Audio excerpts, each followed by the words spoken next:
L'hélicoptère du président iranien qui s'est abîmé dimanche dans une zone reculée du pays a été repéré par des secouristes. Nul ne sait s'il y a des survivants. À l'appel du parti nationaliste Vox, l'extrême droite européenne s'est rassemblée dimanche à Madrid dans le cadre d'un meeting.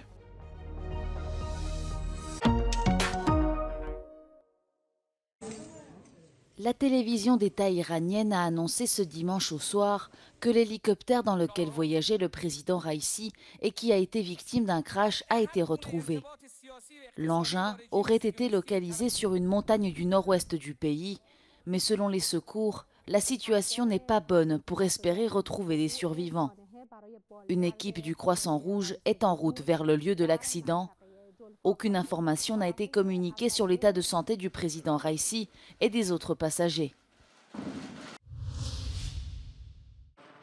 En Nouvelle-Calédonie, après une semaine de chaos, les forces de sécurité mènent une opération d'envergure pour reprendre le contrôle de la route reliant Nouméa, la capitale de l'île, à l'aéroport.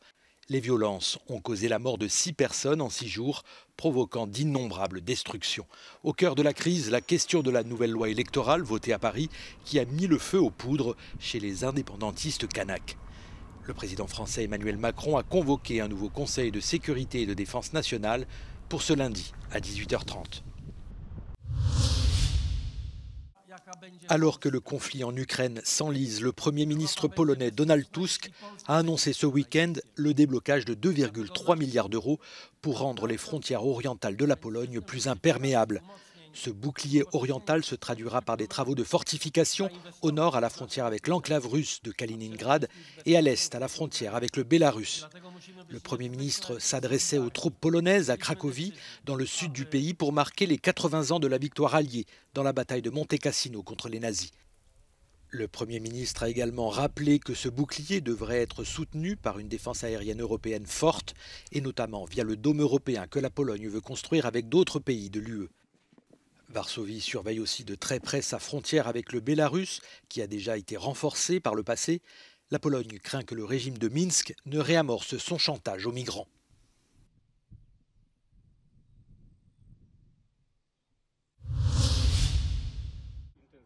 Quatre jours après une tentative d'assassinat, le Premier ministre slovaque ne serait plus dans un état critique. Robert Fico a été blessé par balle mercredi dernier.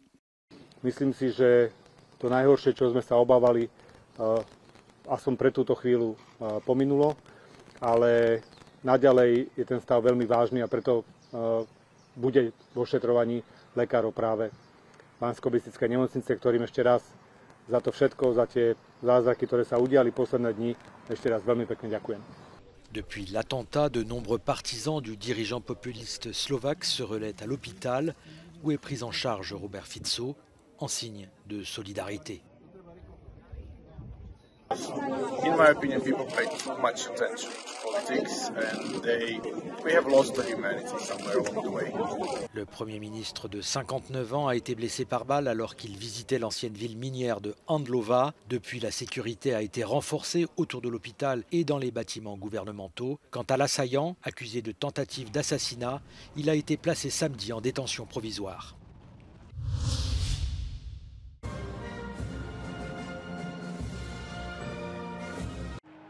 Dimanche, les partis d'extrême droite se sont rassemblés à Madrid lors d'un meeting organisé par le parti nationaliste espagnol Vox. 11 000 personnes ont participé à cet événement. À l'approche des élections européennes, l'extrême droite espère s'imposer dans les urnes. Decidimos si Europa sigue en manos de fanáticos globalistas que persiguen la destrucción del campo, la devastación de las clases medias, la desprotección de las fronteras.